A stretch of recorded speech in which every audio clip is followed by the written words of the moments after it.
Well,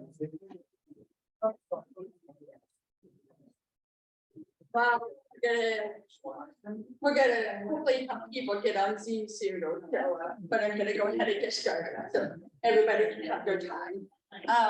Well, we have quite a few speakers here today, talking about protecting the watershed and water sources. I'll introduce myself first. I'm the disaster recovery specialist for County Superior. And we're excited to put on this topic about protecting the watershed and water sources. And we've got quite a few speakers today, so I'd like to introduce them. Maya McKemmer and Karen Waddell from the Boulder Watershed Collective are going to be speaking first. Then we got Kimberly Kelly from North of Water, and then we have Corey Peterson and Greg Bennett from City of Louisville, and then we have Brandon Richard and Jim Whitener. Yeah. So I'd like to start with you guys. I'm gonna just ask for you to hold 1 second. I'm gonna log into the City of Louisville Zoom real quick and just see if we have a whole bunch of people on that account, if Emily didn't change the, since there's nobody on the other one. Okay, so let's just hold off 1 second. oh, and we have open mic night tonight, so I don't know how loud it's gonna be, but I've got a microphone here if nobody can hear anything. So, She doesn't have one scheduled, so we have public here. We have Deborah. I don't know that we. I'm gonna talk a lot. There we go.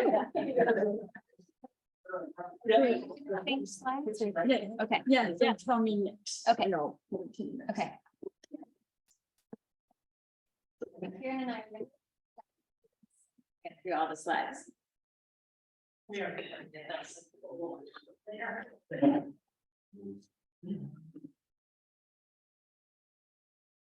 No, What were the first this three? is a great slide.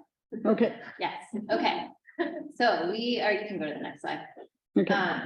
My name is Maya McNamara. I'm the director of the Boulder Watershed Collective. And here I'm the fire traffic community coordinator for Boulder Watershed.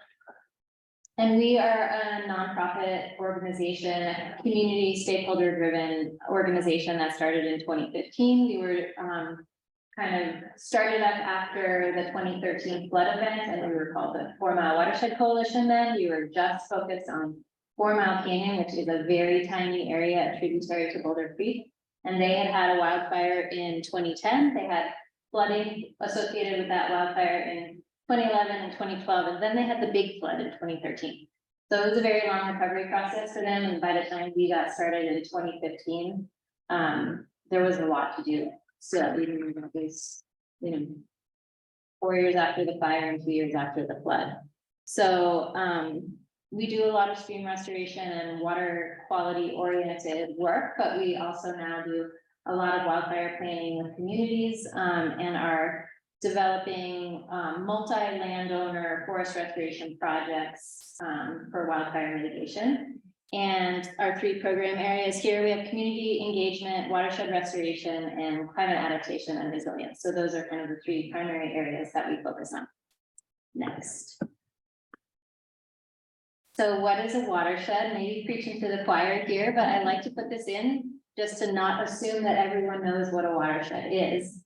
So a watershed, drains a delineated area on the landscape, but many people think that it's really only about the water, and that's not the case. It's really a holistic, definition of that land area. And so it does include the forests, the grasslands, the wetlands, the riparian areas, and the water. And so we really, and the communities within a watershed. And so we really try to focus on the holistic protection and restoration of those areas.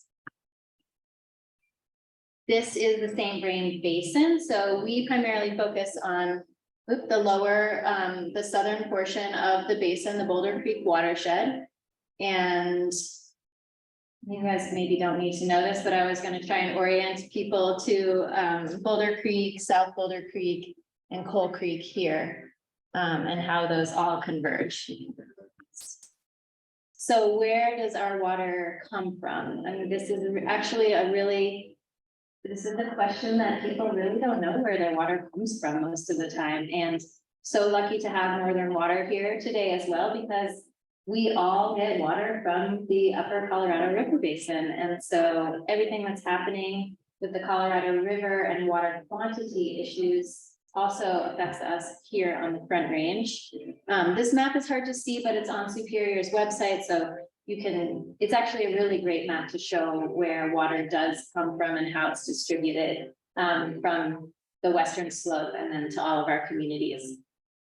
Yes, Colorado Big Thompson project is where the water comes from Lake Granby over here, the Continental Divide, and then over into our Front Range watersheds. Next. So how does wildfire affect source water?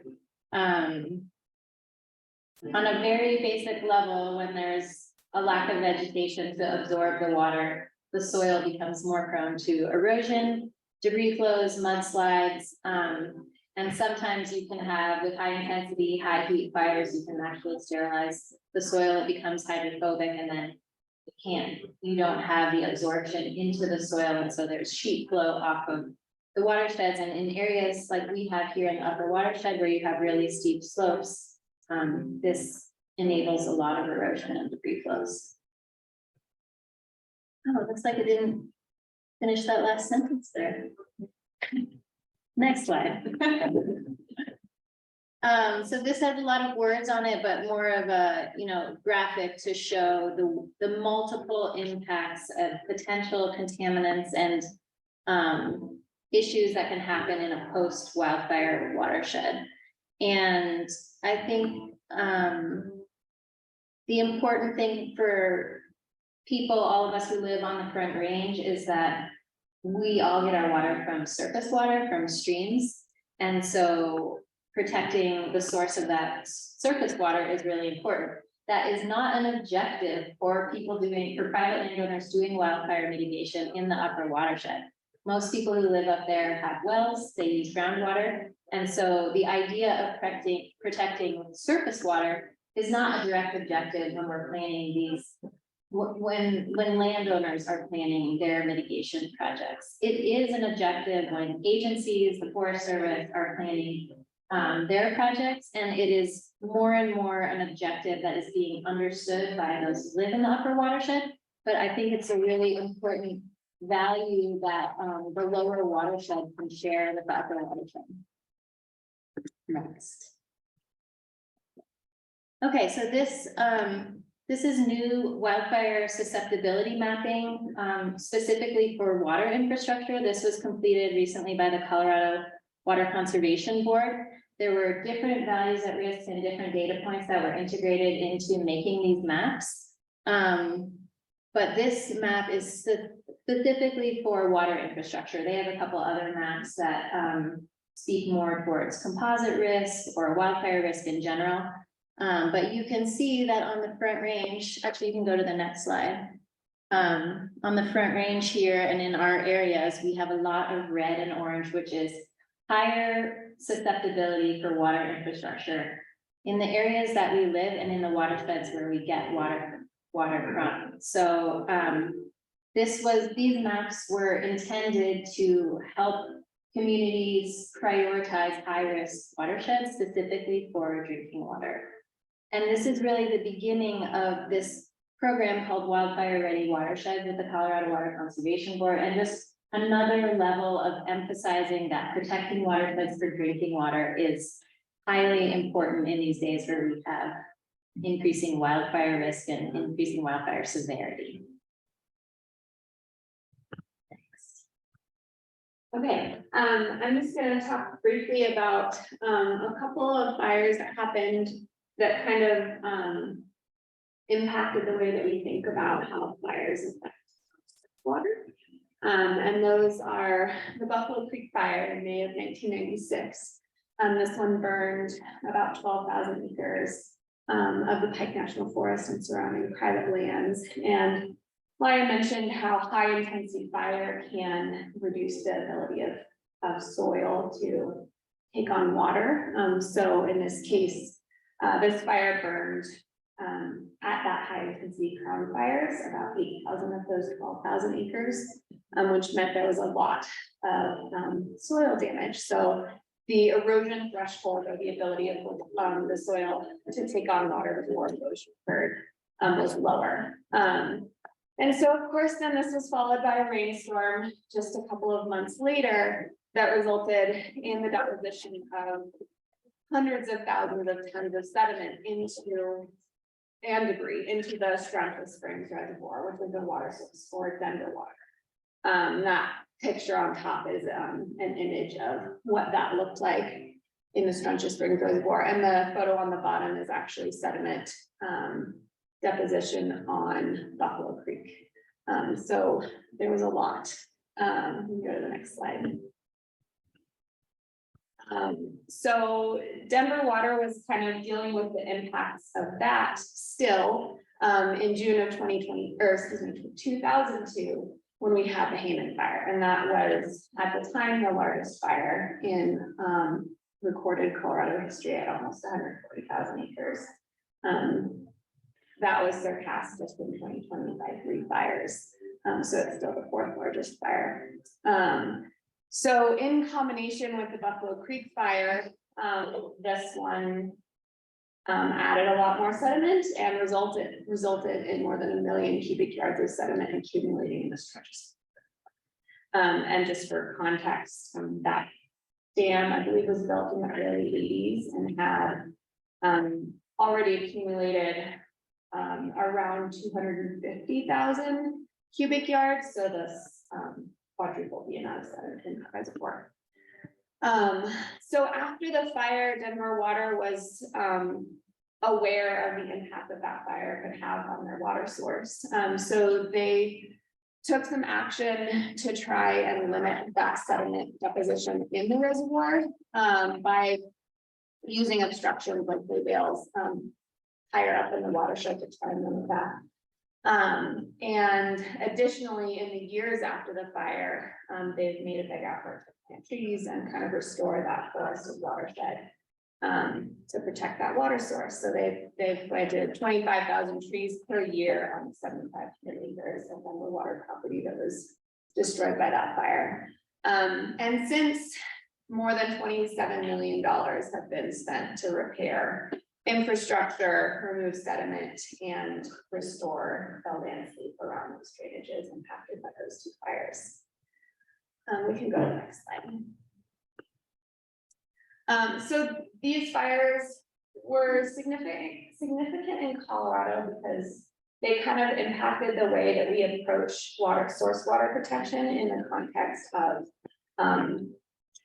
protecting upper forested watersheds from wildfire. The long-lasting impacts have kind of led to a change in the strategy with management around that. The idea of protecting forested watersheds for protecting water supplies wasn't as prevalent that before these fires happened as it was after. And again, this highlights kind of that connection of urban water users to the upper forested watersheds in a new way. There's of course talk of like the potential for the costs, those $27 million potential for those costs to be passed to water users.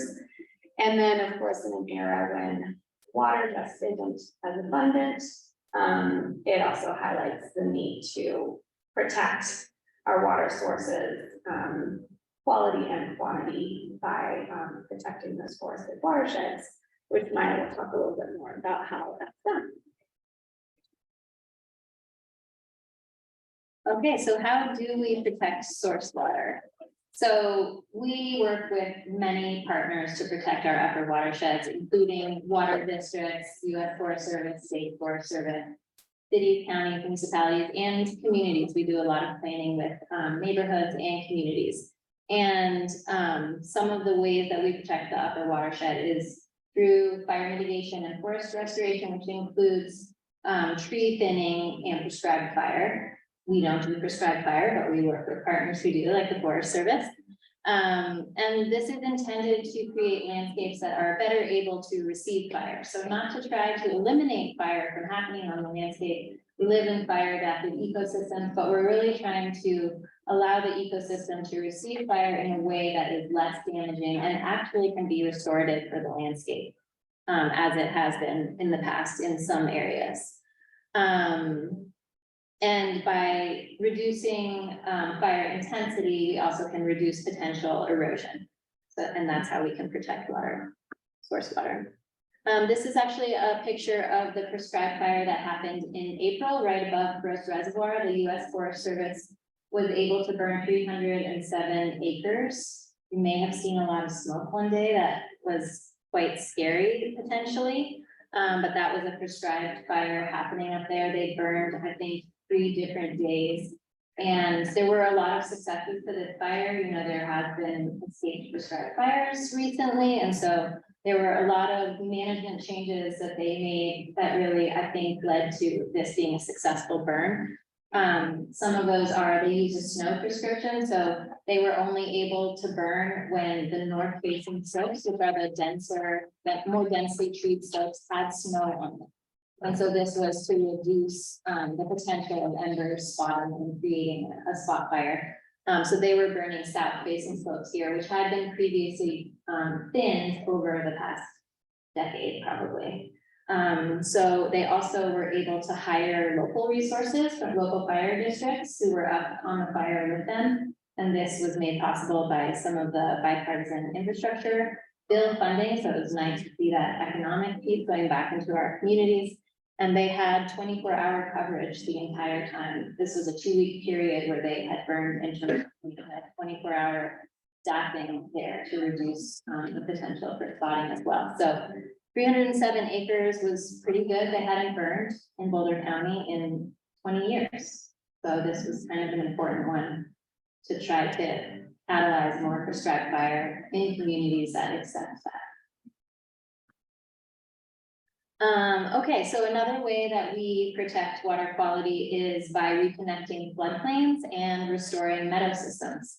If you have healthy connected floodplains and functional meadow and wetland system, they are better able to capture sediment in a post-wildfire setting before it can impact water infrastructure, communities, or other values at risk. And so finding, and with development in the upper watershed, especially in canyon areas where we don't have large floodplains, there's often a big disconnect. There are sometimes not really good areas to capture sediment, or we have built houses or roads or something. So we really need to take advantage of every area where we can reconnect the floodplain to help manage that sediment as it comes down. So this is a very zoomed in map of one way we're trying to do that. Here's Gross Reservoir at the kind of right in the South Boulder Creek area.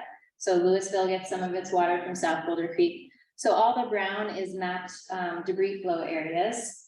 And then we are trying to find these bright green spots is where there are these meadow systems that could be restored to capture sediment.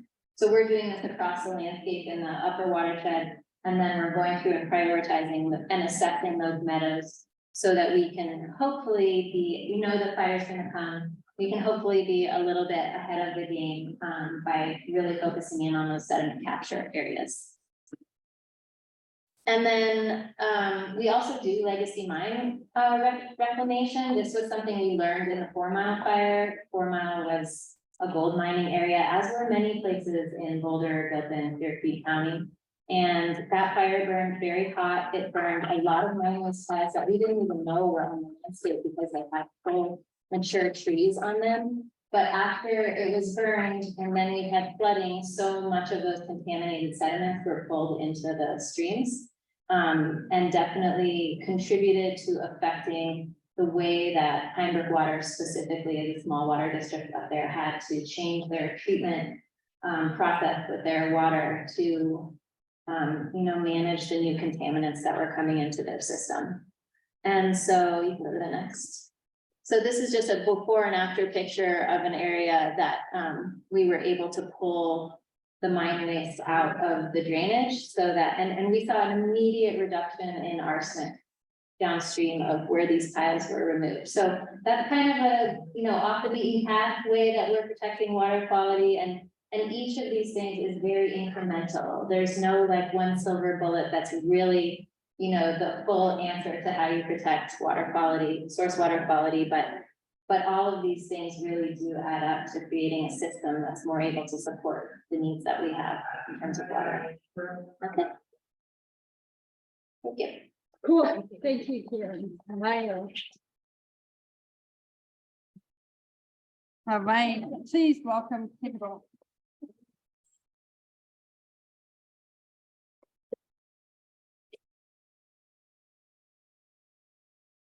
Hey, hi everyone. Can you hear me okay?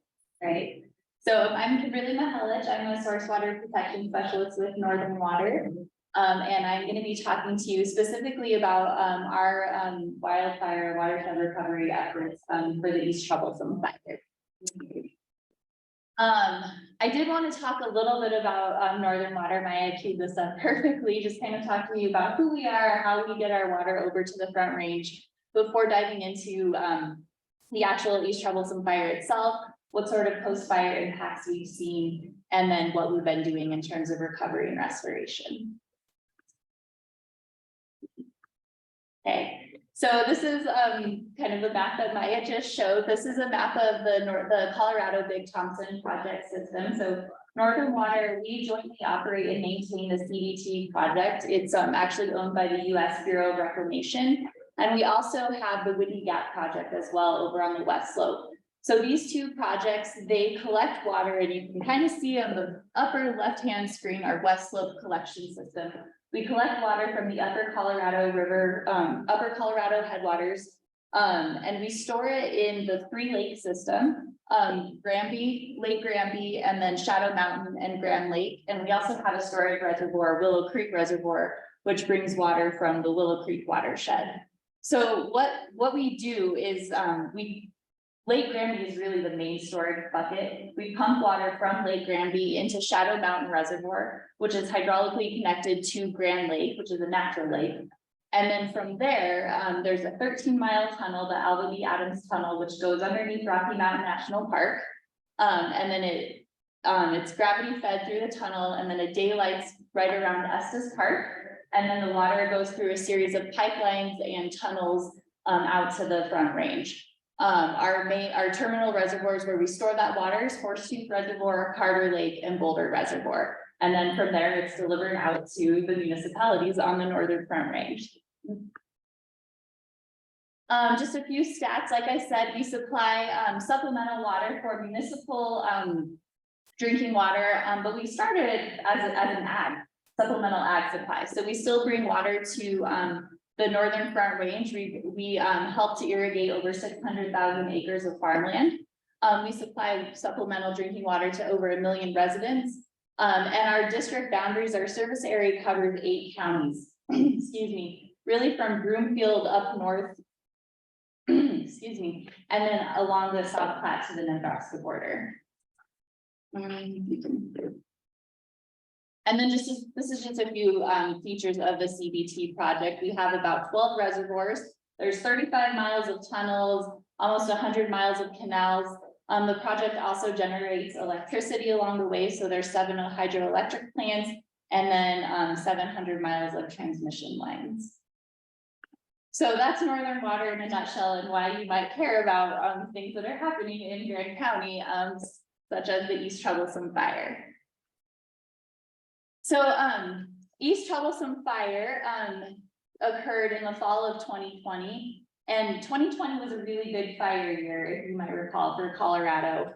This is just a diagram of some of the largest wildfires that have burned in Colorado. 4 of them occurred in 2020, including Cameron Peak Fire, which is the largest wildfire in state history, and then East Troublesome, which is second largest. So this is just a map again of our boundaries. Again, this is the collection area. This like brownish green dotted line is the Continental Divide, and then out is our distribution system. So This is just kind of an overlay of the East Troublesome burn area and the Cameron Peak fire, because I do want to point out that the Cameron Peak fire also burned into our district boundaries and our watersheds.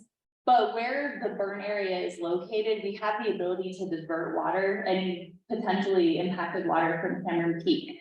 But with East Troublesome, it's all getting collected in that Three Lake system and it's all going through the tunnel. So we don't have the option to divert water. We're gonna see that impacted water, you know, whether we like it or not. Next slide. So then I just have a couple pictures of East Troublesome. Like I said, it started in October 2020. This is a picture of the Kawanichi Valley. This is in Rocky Mountain National Park, right above the town of Grand Lake. Just a few days after the fire made its big run. And then this is the Three Lake system. This is Grand Lake, Shadow Mountain Reservoir, and then Lake Granby off in the distance. And you can see this is our collection system and just how vast the burn was. Next slide. This is a map of the burn scar on top of our watersheds. And there's a lot going on in this map, so I'll try to explain it. But really, like I said, it's the second largest fire in state history. It burned over 193,000 acres. Primarily burned on federal land, 90% federal land, most of that was Forest Service, but it did burn in Rocky Mountain National Park and it burned some BLM lands as well. Only 10% of the burn was on private lands. And really one thing that was, I guess, kind of wild about this wildfire is that it burned. So I think the total like burn scar is 37 miles. But a big run of that was made in one night, over 90-minute span where it grew 17 miles long and just driven by hurricane force winds. So it started out as this little fire that was kind of doing nothing, and then all of a sudden it just blew up. In the end, there are almost 600 structures burned in Grand County, and it caused the evacuation of 4,000 residents. So this is just a diagram, and I don't think I need to talk too much about this because you already explained so well what can happen post-fire recovery, or not post-fire recovery, just post-fire, but just showing that in a pre-fire landscape, you know, water it's being absorbed by the ground because there's still that leaf litter on the ground, there's still needles on the trees, so it's helping to absorb that water, not all of it is running downstream. But in a post-fire system, you know, the landscape is burned, some of the soil might be hydrophobic, so it's not being absorbed by the ground. And it's just, you know, runoff is flashier, there's more volume, and it can carry with it that excess debris and sediment. So with East Troublesome fire, we did see all of those impacts. We saw excess sediment, we saw debris flows, we saw harmful algae blooms because with that sediment, comes excess nutrients into the reservoirs. It caused impacts for some of the water systems in Grand County for their water treatment. And then we saw some flash floods as well. And then this slide is just a picture of some of those impacts. Pretty much every time there was a rainstorm the year after East Troublesome, State Highway 125 was closed because of debris flows and mudslides. Harmful algae bloom in Willow Creek Reservoir happened the following summer, and then we saw a lot of blackwater events as well. Okay, so what have we been doing since in the years since? Okay, so I don't expect you to read this slide, but I just wanted to put this up there because Northern Water, we helped lead helped lead some of the recovery efforts. But we can't do this alone. We're not in the business of post-fire recovery. Most of us at Northern Water have never been involved in post-fire recovery. Maya, you mentioned the work that you do with partners, and we do the same. We lead heavily on the partnerships and the stakeholders in the area to help with post-fire recovery. So there's been about 40 agencies involved in post-fire recovery, over 150 people working on this, but in particular, you know, we really partnered with Grand County, leaned heavily on NRCS, the Natural Resource Conservation Service, the U.S. Forest Service, the Colorado Water Conservation Board, and then a few other local partners as well, the Middle Park Conservation District, Three Lakes Watershed Association, and the Colorado River District. You can, sorry. So some of the things that we've been doing, increased monitoring. A lot of this, we have some precip gauges installed in Grand County, but we worked with Grand County and the USGS to install additional precipitation gauges just to, for those early alert flood warning systems. And then we increased our water quality monitoring, both kind of with the parameters that we've been monitoring and the frequency. And we partnered with the USGS, who we did a cost share with them to increase that monitoring.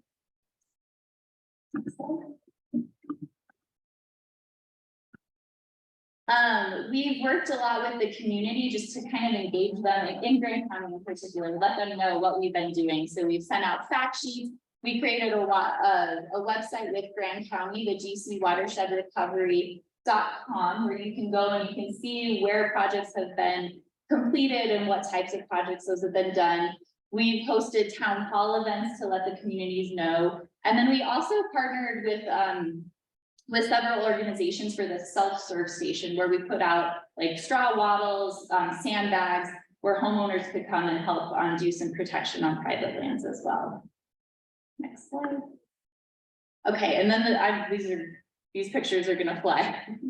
One of the programs that we worked with was the NRCS Emergency Watershed Protection Program. And that's a program that the NRCS administers to protect life and property from watershed impairment events like wildfires.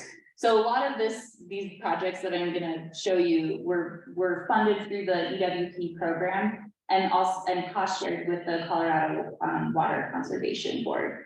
So we did debris removal and management, both of previously existing debris and then new debris that had accumulated, particularly along Highway 125.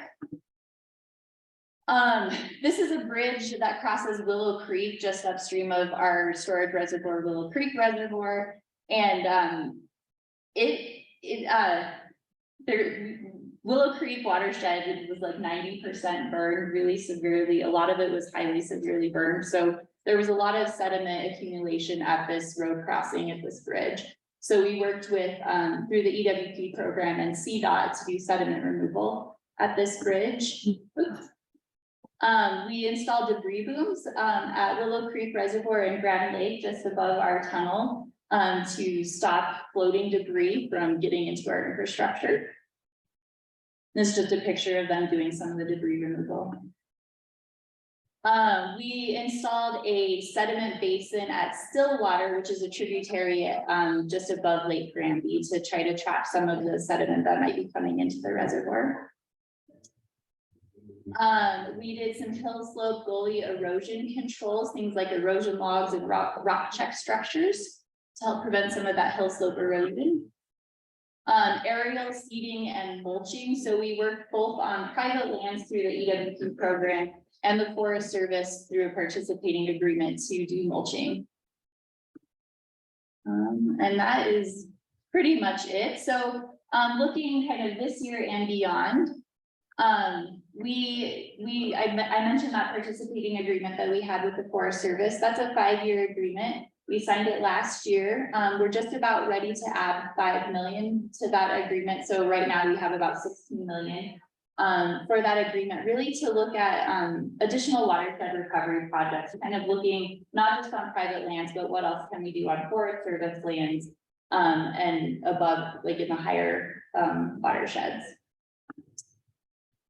So we've been working with a consultant through that participating agreement to identify some potential projects in the upper watersheds. And most of these are going to be focused kind of on that floodplain connectivity, some of the in-stream projects, bank stabilization, and also like road protection. So increasing culvert sizes, things like that. And then this is just a breakdown. Our estimated recovery costs to date have been about $51 million. And this is taking into account, what Grand County has done, what Northern Water has done. And then this is just the breakdown of where the funding has come from. Most of it, you can see is that EWP, the NRCS funding. Some of it's been Northern Water And then, yeah, the like $3 million will be the Forest Service. And then the mulching is also Forest Service. I think that might be it. That's all. Thank you so much.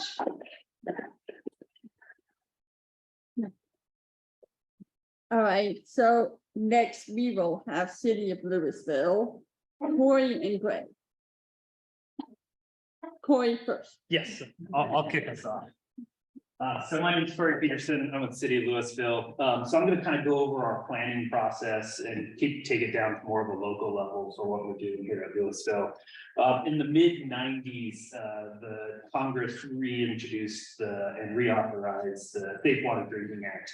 And they really focused on source water protection. And so one of the things they did is they said, okay, states, you have to have what they call SWAPs, so they're source water assessment protection plans. And so you jump to the next slide. Colorado instituted their SWAP program, and that's this little diagram on the right. And they have it in a 2-phase program. And it basically breaks down to their title. So the first phase was assessment, and the second phase was protection. So the top phase is the assessment. That's kind of a light bluish color. The City of Louisville completed that in 2004. And what that did is it basically said, where's our source water, where are our defined areas, and what would be the, and that's so kind of the baseline effort.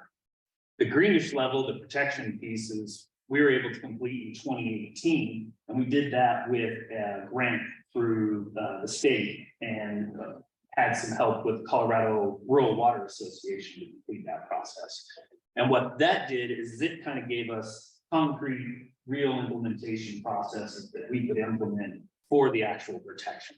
And so today, we're kind of in these last two areas here where we're looking at actually doing implementation. And of course, the last arrow, which is a reiterative process where you continually evaluate the program and reinvest into what you can do into the future.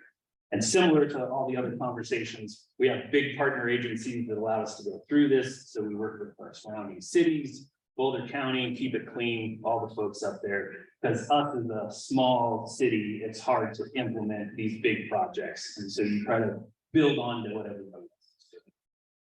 So out of that, and the next slide for me, there were three main issues of concern that came out of that program. And we did a kind of a ranking system as it's going through. And these were the three biggest issues of concern that came out of the SWSP. And what that was wildfire, which everybody's kind of talked about, flooding, and aquatic nuisance species. So with our flooding, they had very similar processes that we see with wildfire, where it's damaging infrastructure, can change water quality, you have debris issues.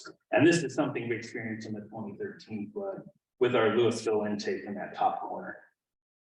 The other piece is the aquatic nuisance species. We put the quagga mussels on there. What these do is they can actually clog intakes, piping, infrastructure, those type of things. We haven't seen those in Colorado really, but it is one of those high current concerns that could really damage our structures. What we do as far as, oops, I don't have a lot of slides. So what we've done kind of in the past, in addition to working with on the wildfires, so our intake effort is described by the 2013 flood. We've actually moved it out of the floodplain. So that makes it certainly easier. We've also installed a debris boom up there to keep material away. For the aquatic species, we do lots of education and outreach to understand the threat. We've installed weather stations at our treatment plants to get local monitoring for flood control. And then I think our biggest one, which is really kind of cool, is we're working on the possibility of installing real-time water quality measurements at our intakes. And what that allows us to do is bypass anytime you have a problem. And that's probably the biggest driver that Louisville has going for it, is with our watersheds, we actually have two distinct watersheds. We have the South Boulder and then the Colorado watershed with northern water. And so that allows us to isolate a complete watershed if we have a problem in it and use the other one. And that's really our biggest piece and how Louisville is trying to prepare for these things. So that's it for me. I'm going to go ahead and turn it over to Greg to talk about treatment.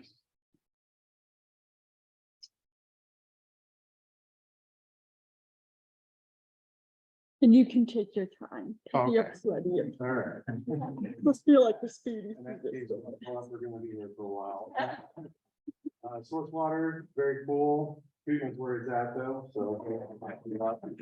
It's been covered really well, you know, everything that's involved with the source water protection, but really when it gets to the plant, that's where the rubber hits the road. And you have to make things work to get it from snow cap to tap, and that's what we're all about. So if we go to the next slide. Just a small treatment overview of the city of Louisville. We have about 20,000 residents that we're taking, that equates to 63 or 7,300 taps. Most of those are residential. In order to service all those taps, we actually have 2 drinking water plants at the city of Louisville. Our northern water treatment plant is on the South Boulder, Washington side of Louisville, and that's an 8 million gallon a day maximum capacity plant. And then we actually have a second plant that's over off Marshall Road, our south plant, that has a capacity of 5 million gallons a day. It's kind of unusual for a city this size to have 2 plants, but it actually gives us some flexibility. That was due to some planning in the early 90s and maybe regionalizing plants that have really come to fruition, but it's kind of cool. And I get to say I run 2 plants, so that's awesome as well.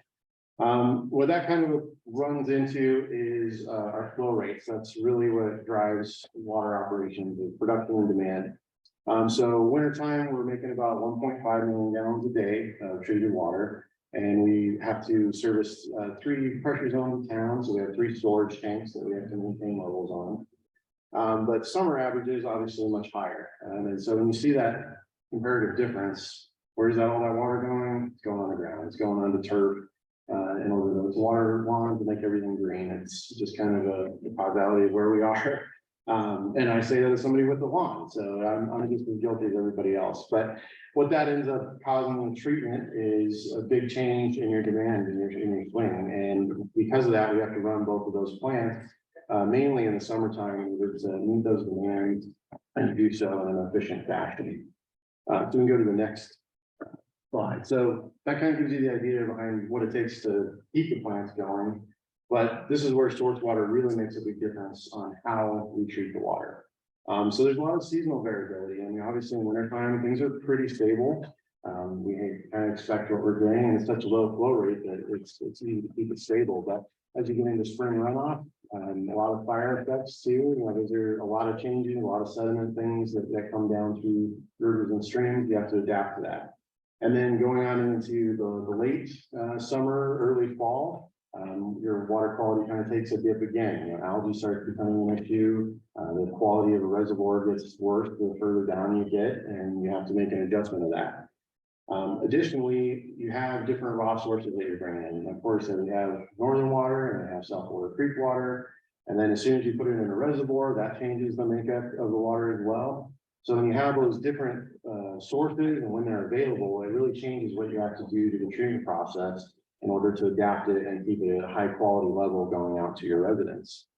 Additionally, algae, that's a major impact on water treatment in the summertime. That picture on there, that's actually a 20-time magnification of raw source water. So these are algae cells themselves, as you see them under a microscope slide. And when those get overabundant, they can actually clog off the filters as we're filtering the water. So then that causes us to have to backwash, clean the filters more. It's very inefficient as we're treating the water. So there's an impact there. There's also issues with when those algae cells die off, they release taste and odor compounds, which no one likes their water to taste bad, but it also makes people lose their confidence a little bit. So we want to avoid that. When it gets out of control, as kind of talked about in previous presentations, we're worried about harmful algae. They release toxins because they're in such higher quantities. So things that have to be watched for, and we have to adjust to. Additionally, climate change impacts everybody, but the fact that it's hotter longer means that we have to meet those demands. There's a lot more water demand over a longer period of time. Plus all these other factors on top of that, it makes a big difference in how we have to react to treatment. So now that I've told you how difficult my job is, we'll talk about the next slide. Some of the monitoring regimens. So this is the things that we do to kind of stay on top of it, to create data trends and to adapt our treatments accordingly. So we obviously have daily things that we're looking for, weekly sampling that we do, monthly, and it just kind of goes on from there. And it's a litany of different tests. On a regular basis, they're testing about 20 different parameters. Looking for all kinds of different parts of the water quality spectrum, should we call that. And some of that involves online continuous monitoring. So it's looking at one constant analyte. So for instance, turbidity or the clarity of water, so it's constantly running that sample. But then there's other things like nutrients or pH, that type of thing that we're doing in a little bit more regularity and different sources. And when you have the different sources, again, I mentioned that before, they change all the time. And as soon as that reservoir gets a little bit warmer or a little bit cooler, it changes the makeup of that water, and you have to adjust the chemistry of the plant in order to handle that.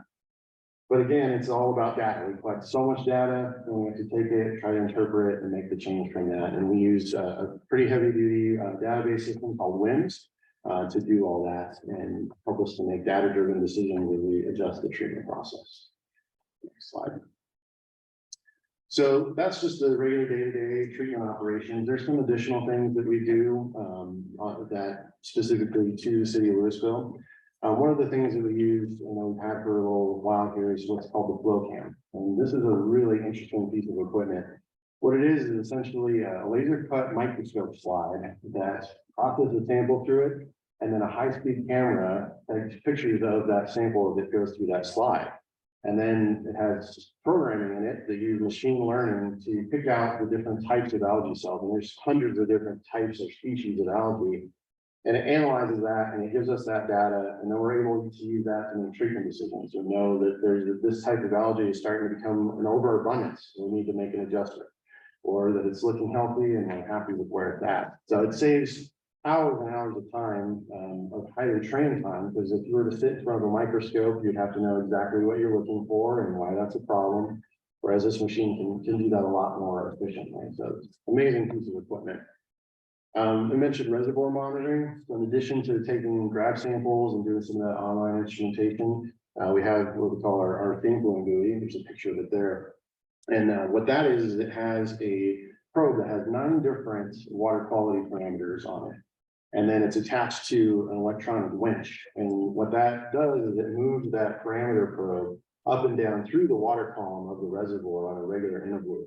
So that way we can sample the entire reservoir in a short period of time without having an operator out there literally grabbing a sample and running it into the lab and doing all that. So again, amazing amounts of data. It gives us some precognition almost of what's happening in the reservoir. When the Marshall Fire went through, it did impact Marshall Lake, which is one of the lakes that we pull off primarily for our south treatment plant. So we were very cautious. We didn't want to turn the plant on and just see what happened. We did a lot of front end work. We sampled a lot. We brought in all kinds of people to do case tests to make sure that we weren't running into some of the same issues, the same battles that Superior was fighting because of the ash and everything that ended up in the reservoir. And thankfully, because of all that perimeter measures, we didn't have any placing order complaints in the city of Louisville for that summer. 2 years before that, or this, we did a raw water study. So we brought consultants in to evaluate our whole raw water system in terms of water quality and see what threats there were, emerging contaminants that might come in the past, or maybe some things that we weren't seeing. And we did get some good information from that, and it really did help us to see the whole picture and kind of plan a little bit further out for what we're going to do with water quality and treatment as the world continues to change. That's pretty much it. Thank you. All right, up next we have Brandon and Jim. Do you guys have a PowerPoint? Yes. Did you? Okay, I emailed the original. you want? Oh, you did? Yeah. Okay. Represents.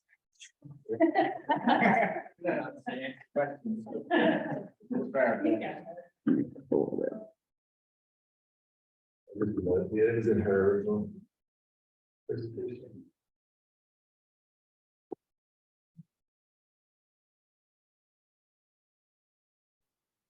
For that version. This is it. I was gonna leave it when all these fancy slides came here. Right. We can start there. Jim's our utility superintendent, so he knows everything water, wastewater. I'm the works director, but I just started in November, so I didn't experience all the troubles with the market power came through, we're really dealing with the recovery phase now. So 100% of the town's water comes from northern water, at least our potable water does. So it comes directly from Northern Water's plant into our water reservoir, where we store 400 acre feet of storage. So roughly 130 million gallons of water is stored in the reservoir off of the Casden Boulevard. At least in this slide.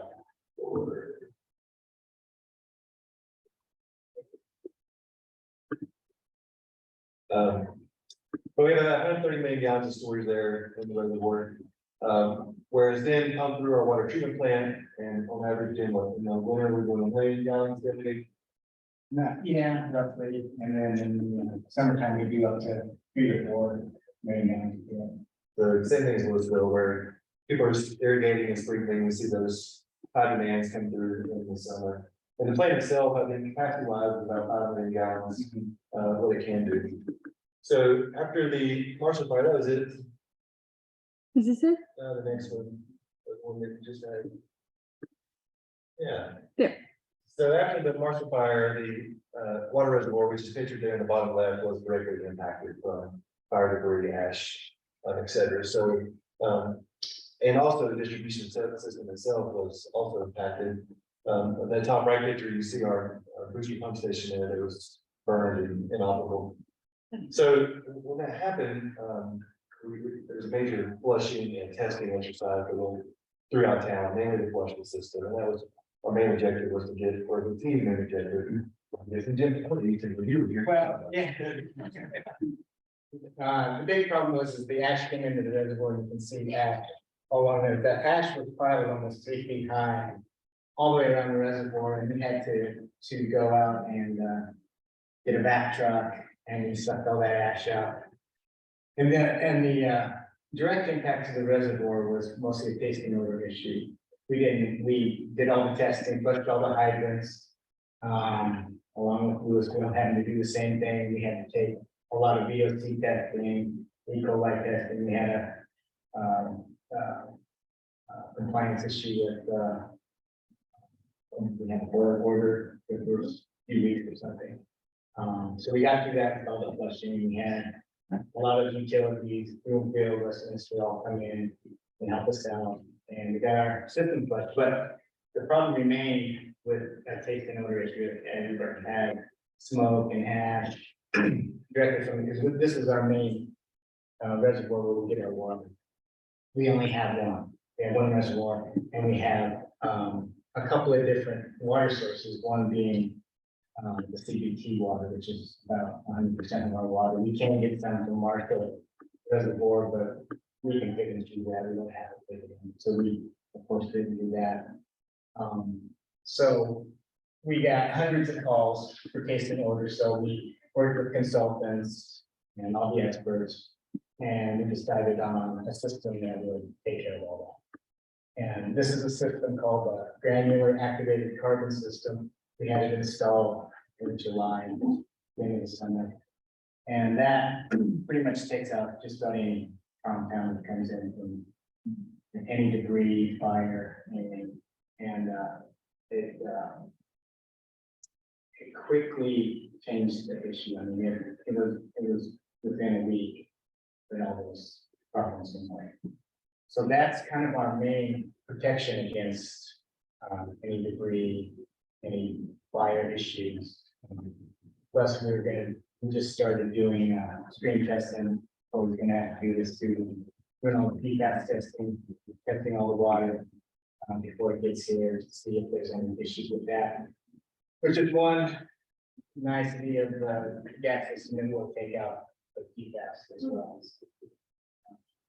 We think we have a pretty good answer right now.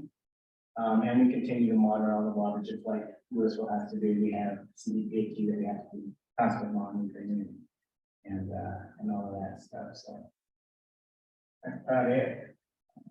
We're rebuilding that pump station, obviously. That's a good question. Yeah. Curious how long the lifespan of, like, how long they take to review the residual ash? Like, is this like a forever in this reservoir problem, or now that you have the gas system, it doesn't really matter? It matters, because, the media and the gas system will, degrade over time. Yeah. So we actually constantly test that on a daily basis.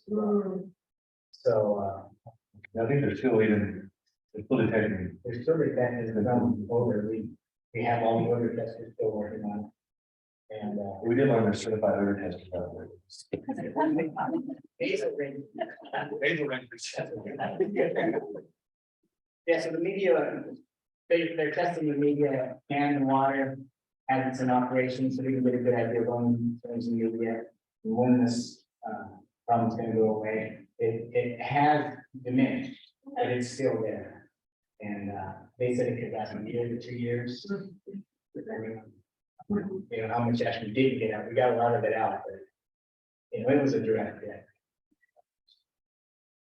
Are those systems, I forget what you called it, kind of new or are a lot of?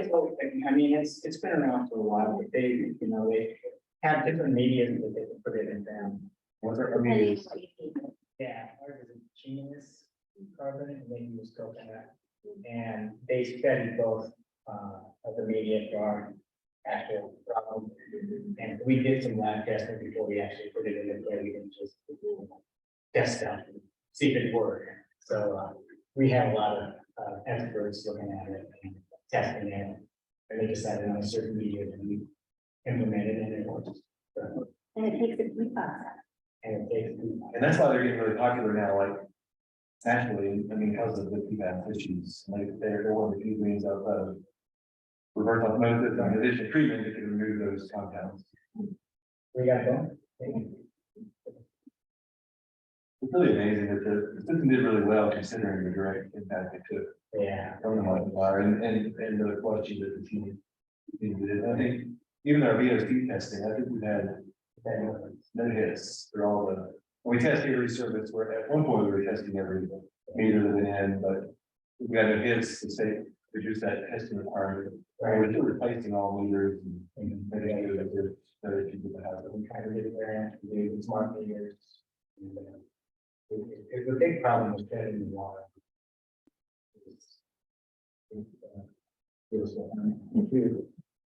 And you guys are doing the. Yeah. We're looking at that technology.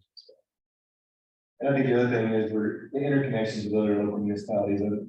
Last week or earlier this week, we tested them. Yeah, that's kind of like interconnect with this, so. We have one, is that Carlson? That's. Room there, these are the kind of disinfection, so we can, yeah. Great, question. And I think also, I mean, we're learning, like, when we build our new buildings, like our new booster pump station, obviously we're not using wood structures, we're going back to Yeah, we're doing a lot of fire. cinder blocks, a lot of fire resistant structures, same thing with our GAC building. It could burn, but it's, I think, fire resistant to a certain level. Yeah, we had to put a building on, the street we're doing. We're gonna have to run through now. A lot of, there's one more gas system in the state, I believe, up in Johnstown, and I think they use it seasonally for. But also in the reservoir, we have a system that also reads the species of algae and it's on it. It protects against the algae and it gives us reservoir data on the pH chemicals. We have that as one. We used to put wood fences and trees around all of our things to hide them, and now we're like, that may not be the best idea. It's a good system, so. Yeah, learned a lot. Thank you. Thank you. Do we have any questions for our other senators? I have a question about the flow fan. Do you just take the water quality sample and put it into that, like whenever you feel like you need it or whatever you're. Yeah, we run, because it's so efficient, we're able to run many samples, many more samples than we used to, we're just simplifying it. And also too, you might run through and it doesn't seem representative, you can quantify and reference. So it takes about 10 minutes in general to run a sample through that, and then maybe 20-30 minutes of fact checking the data. software. Selected and quantifying taxonomy, which we consider absolutely that. And do you, And it can also allow us to sample multiple places in our reservoir. Maybe you don't have. and do you find that you have the same values you do the current owner, or is it really very? Very, very well, and that's the awesome thing about nature, it's kind of a new slate every year about which species are overrunning or underrunning, how they react. The algae bloom really discovered that they're having, I just think that, deal with that in the spring. So yeah, it's a new learning process every year, and our operators do a great job of thinking on top of that and understanding where the balance is with all that, so we can adjust things and also minimize the chemical treatment that can be on the reservoir. So very interesting part of that process, but yeah, the whole thing is very system. Very expensive, but it's fine.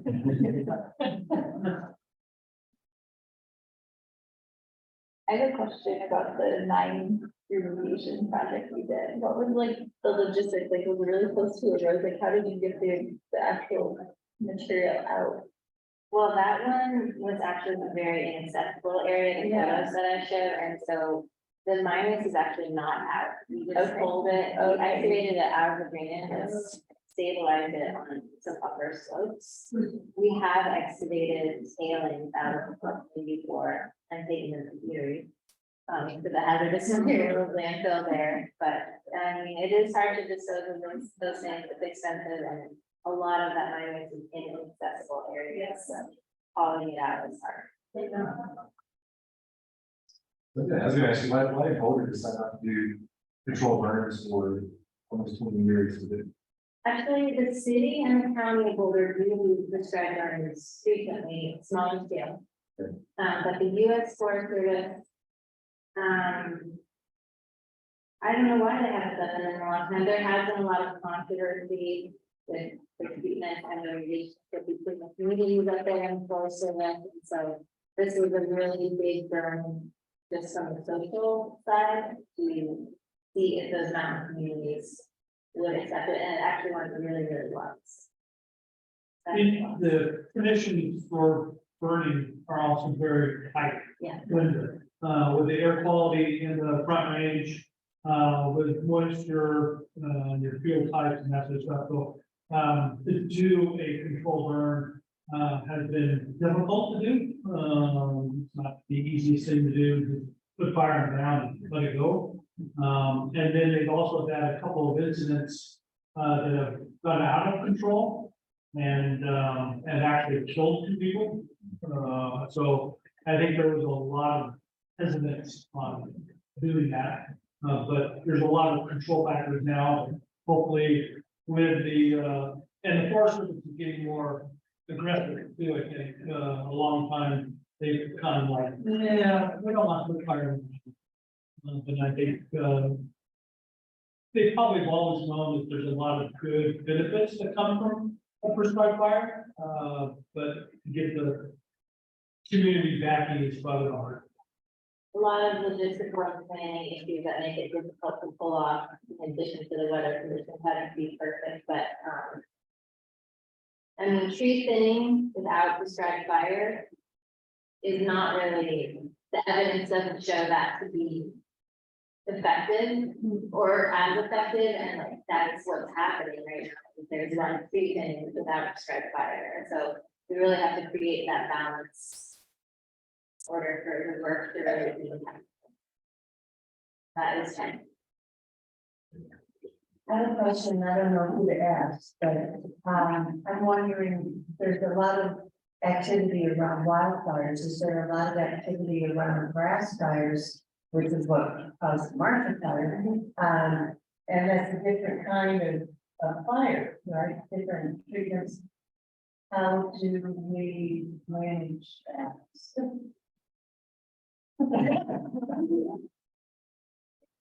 That's a really good question, and they go back to what we had. You know, when we identified wildfire in that planning process, it truly was wildfire in mountain communities. The concept of what our communities went through is it really something that we want to do?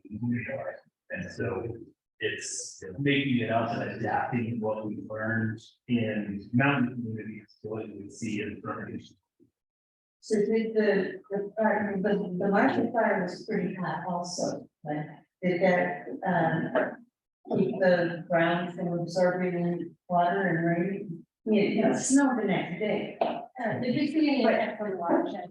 I mean, yeah, well, I mean, I think the ash in the reservoir is probably one of the biggest components of that, but. Yeah, you know, they did a lot of testing on the water, when they got the action, and there was no way to confirm what compound was causing the problem. And that's why we had to go with this system that we selected, because it will take, I'm gonna take corn, I'm gonna take anything out of the water. And so we feel that we were able to deal with whatever, that's something for us, and we feel like we can deal with anything. If that's something, so any tree, grass, whatever is burning, we can deal with it. But there are, what you said, like there are folks looking at the impacts of Coal Creek right now. They're monitoring water quality on Coal Creek, and also I would say generally the grasslands were not affected by high heat. The grasses that they are clipped, they're called flappy fields, and they actually love fire. And we could see that the green come back like the next spring. Right. And so I think the grasslands actually did pretty well. The city and the town, the city of Boulder and the county, I don't know about this Superior, but they do burn. They do prescribed fire in grassland sometimes, but as all of our urban areas have encroached on those agricultural areas, those burns become less and less because there's more risk. And so that's definitely something we need to be considering. In addition to grazing, which is happening now on Davidson Mesa, and there is grazing on other open spaces also. So those are some of the ways. Okay. Yeah, now. Actually, really notice when someone to help roll the rest of the years. We have had votes on our open space now. Aren't you getting any votes too? We're getting a lot of. Yeah.